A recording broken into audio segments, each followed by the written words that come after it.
하나님 나라 백성인 하백 여러분, 하백의 성경 아카데미에 오신 것을 환영합니다. 이 시간은 신약을 읽다 64강 시간입니다. 함께 나눌 주제는 가르침 시대 제3부입니다.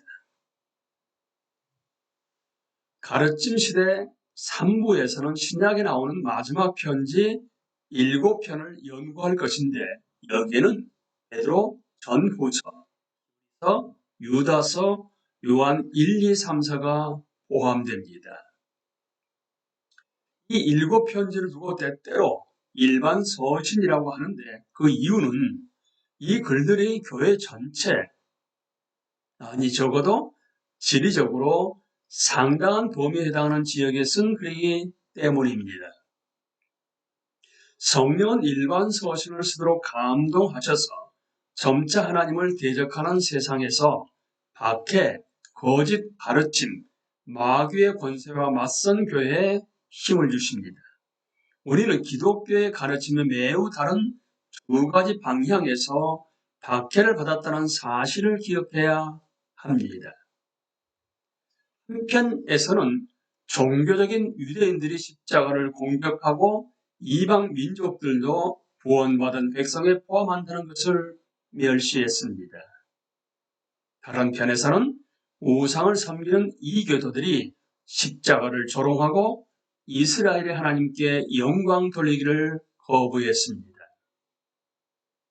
그리스도인 공동체는 이 두 개 세계 사이에서 그리스도의 가르침을 들고 섰습니다. 하나님의 백성들은 성경에 따른 그리스도의 죽음과 부활을 선포합니다. 그들은 예수님의 이름을 믿는 모든 자에게 죄의 용서를 제시합니다. 그들은 모든 민족을 청하여 하나님의 백성이 되어 그리스도와 공동 상속자가 되고자 합니다. 이렇듯 기독교의 가르침은 그리스도가 온 땅의 주 되심을 들고 종교 민족주의와 로마 제국주의에 맞선 것입니다.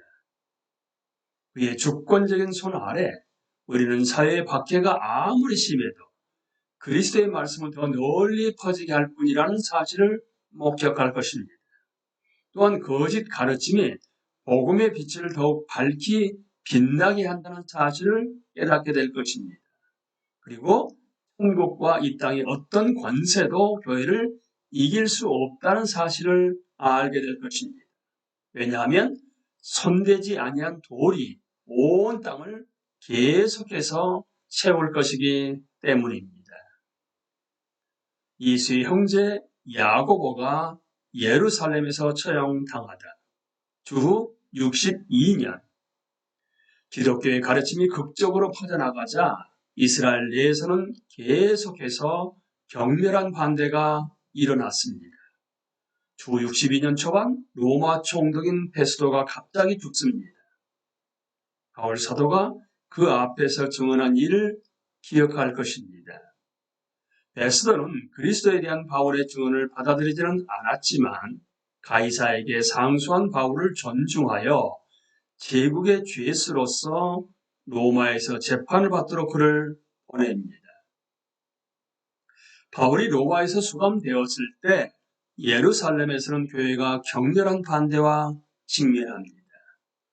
베스도를 대체할 인물이 도착하기 전인 그 짧은 기간에 예루살렘의 종교 지도자들은 교회를 격렬하게 탄압합니다. 아나누스라는 사람이 대제사장으로 임명을 받습니다. 그는 예수님을 신문하고 초기 기독교 지도자들에게 예수님의 이름으로 말하지도 가르치지도 말라고 명령한 가야바의 장인 안나스의 자손이었습니다. 안나스는 예수님의 형제이자 수십 년간 예루살렘의 그리스도인 공동체를 이끌던 야고보를 체포합니다. 안나스는 또한 야고보와 가까운 동료들도 붙잡아 산헤드린 앞에 끌고 갑니다. 요세푸스는 안나스가 율법을 파괴한 자들로 그들을 고소하여 투석형 판결을 내렸다고 기록합니다. 야고보는 유월절을 지키기 위해 모인 사람들 앞에 끌려 나옵니다. 그는 이스라엘에서 예수님이 메시아이심을 고백하는 사람들을 꾸짖으라는 명령을 받습니다. 하지만 야고보는 그 대신 예수님이 이스라엘의 약속된 메시아이며 하나님의 우편에 앉아서 영광 속에 다시 오실 것임을 담대하게 증언합니다. 그를 고발하는 자들이 돌을 던지기 시작하자 야고보는 그리스도의 본을 따라 다음과 같이 기도합니다. 아버지, 저들을 사하여 주옵소서. 자기들이 하는 것을 알지 못함이니이다. 또한 신실하게 그리스도를 가르친 결과 바울이 투옥된 곳인 로마 제국에서부터 박해가 촉발됩니다. 로마의 대화재와 그리스도에 대한 박해, 주후 64년 대화재가 발생하여 도시는 폐허로 변합니다. 로마의 중심구역 세 곳이 파괴되었습니다. 그러자 네로가 새로운 궁궐이 들어설 자리를 만들기 위해 불을 냈다는 소문이 돌았습니다. 하지만 네로는 그리스도인 공동체가 화재를 냈다고 거짓말을 합니다. 그리고 제국의 궁전에서 저녁 연회를 열 때 그들을 산채로 인간 횃불로 태워 그것을 밝히도록 명령합니다. 우리 상소를 하고 재판을 받기 위해 기다리는 그 사람이 바로 이 사람입니다. 로마의 역사가 타키투스는 엄청난 무리가 도시에 불을 냈다는 죄 때문이 아니라 인류에 대한 증오 때문에 유죄 판결을 받았다고 기록합니다. 그는 그들의 창시자를 그리스투스, 티베리우스의 통치 기간에 총독 본디오 빌라도의 손에 십자가 극형을 받은 자로 명명합니다. 그는 그리스도인들이 범죄자임에 동의하면서도 그들을 죽이는 방식이 지켜보는 자들 사이에 동정심을 일으켰다고 언급합니다. 몇몇 로마의 문인들은 대중에게 악의적인 모략을 퍼뜨리면서 그러한 박해의 기름을 끼얹었습니다. 그리스도인들이 기소된 주의 내용을 보면 무친론, 식인행위, 근친상간이었습니다. 그들은 그리스도인들이 전통적인 신과 신격화된 황제들을 존경하지 않는다는 이유로 무신론자로 공격합니다.